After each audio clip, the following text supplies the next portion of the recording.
Hello, I'm Jonasz Rewiński and this is Military Mind. Armed conflicts, defense and security, land, sea and air. We've got you covered. Now, overnight, Russia and Ukraine exchanged large-scale strikes targeting each other's critical and energy infrastructure. In Kremlin, Ukraine reported direct hits on energy facilities, which sparked fires at the sites. Drone attacks were also recorded in Odessa, where authorities say civilian energy and transport infrastructure came under enemy fire. Meanwhile, inside Russia, Ukraine launched one of its largest drone attacks to date. Russian officials reported that nearly 300 Ukrainian drones were intercepted over several regions. From the evening of the 10th of December, Russian air defenses shot down 32 drones heading towards Moscow. Officials gave no details about the aftermath of the strikes, saying only that emergency crews were working at sites where debris had fallen. However, local media, citing residents, reported explosions in several suburbs of the capital. Explosions were also recorded in Veliki Novgorod, followed by a fire in one district. Residents said a drone strike targeted the Akron mineral fertilizer plant, one of Russia's largest producers of nitrogen and compound fertilizers. The plant also manufactures ammonium nitrate, used in both civilian and military sectors. According to the Russian independent media Astra 5, workshops of the Akron plant stopped work after a night of attacks. Now, in Voronezh, a drone strike damaged power transmission lines, leading to temporary electricity and heating outages on the left bank of the city. A significant development came from the Caspian Sea, where Ukraine's security services reportedly shut down a Russian offshore oil platform. According to Ukrainian sources, at least 4 strikes hit the platform, halting production from more than 20 oil wells. The field's reserves are estimated at 129 million tons of oil and 30 billion cubic meters of gas, and its output was exported through the Caspian Pipeline Consortium. Now, on the front line, analysts report that Ukrainian forces have lost control of some parts of eastern Konstantinivka. Russian troops have entrenched themselves in the area, creating what experts describe as a layer cake battlefield, with Ukrainian and Russian positions interwoven in overlapping pockets. Ukrainian military observers believe Russia's attacks from the eastern side of the city aim not only to force urban combat in Konstantinivka itself, but also to collapse Ukraine's defensive line near Chasiv Yar. However, analysts note that the size of Russian assault groups in Konstantinivka is still insufficient to achieve such a breakthrough. In the Kupiansk sector, the war is constantly changing the surrounding landscape. What was just a year ago an ordinary forest is now turning into a dense network of fiber optic cables used for controlling different types of FPV drones. What began as a local solution for drone pilots has now expanded by orders of magnitude. Fiber optics cover not only the front lines, but also deep woodland areas, creating a sort of nervous system for the front. The fiber optic war in the Kupiansk area is an indicator of how Ukraine is rethinking the battlefield, transforming natural landscapes into an element of military infrastructure where technology determines the pace and the outcome of battles.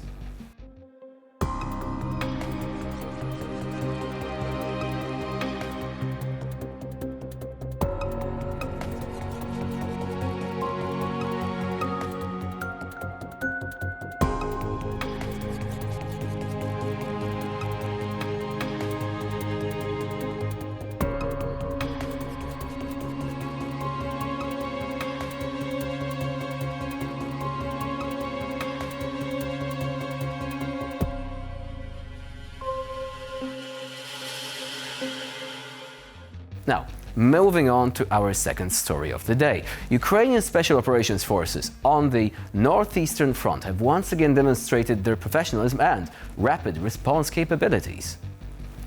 In the area of the village of Yampil, in the Donetsk region, a group of operators detected an attempt by the enemy to infiltrate the rear under the cover of unfavorable weather conditions. Now, thanks to thermal imaging sites and coordinated efforts, the fighters instantly located the enemy and opened targeted fire. As a result, 5 Russians who were trying to use rain and fog for cover were eliminated.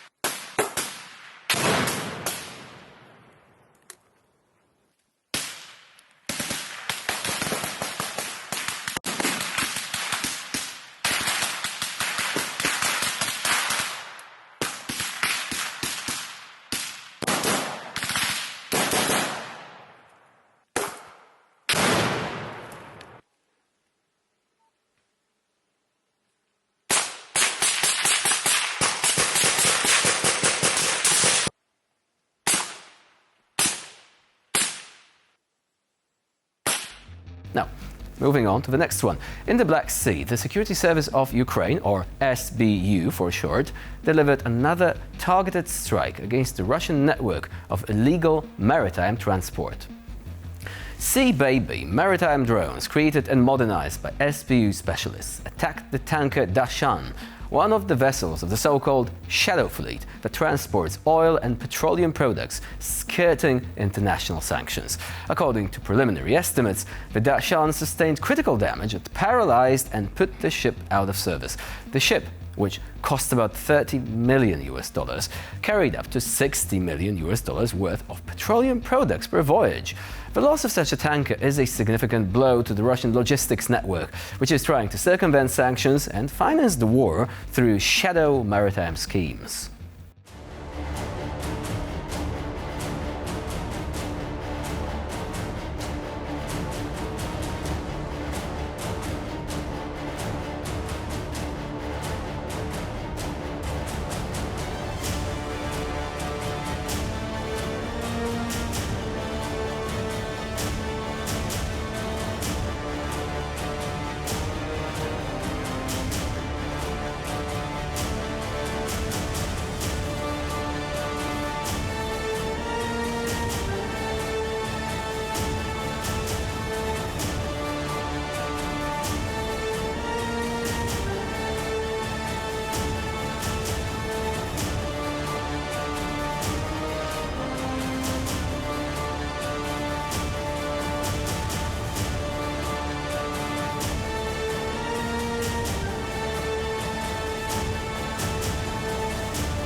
You gotta admit, it is a charming name, the Sea Baby. You might be thinking, when first hearing it, oh, is it like a rubber duck that you can keep in your bathtub? Well, not quite. It is actually one of the ways in which Ukraine has proven that without a conventional navy, you can win a naval war in the Black Sea. I mean, the Russians started off by having a quite substantial number of naval assets. Guess what? Some of them were destroyed by these drones or by airstrikes. The others were withdrawn because the Russians simply couldn't cope with a bunch of drones the size of a motorboat floating around and carrying quite substantial warheads. They simply didn't have an answer to this. So much of the naval capabilities of Russia had to be taken away from the theater of war, which is quite impressive. I mean, given that Ukraine started off having literally no naval assets of its own, no conventional ones anyway, that's one of these unsung victories that some people keep forgetting about, literally defeating the Russians at their own game. And now, of course, threatening this network of shadow tankers, which is really a bit of a headache for Western countries because they are difficult to stop, they're difficult to verify, all the credentials. They are actually operating at the very edge of legality. Sometimes it's a question of lack of insurance that makes it possible to stop them.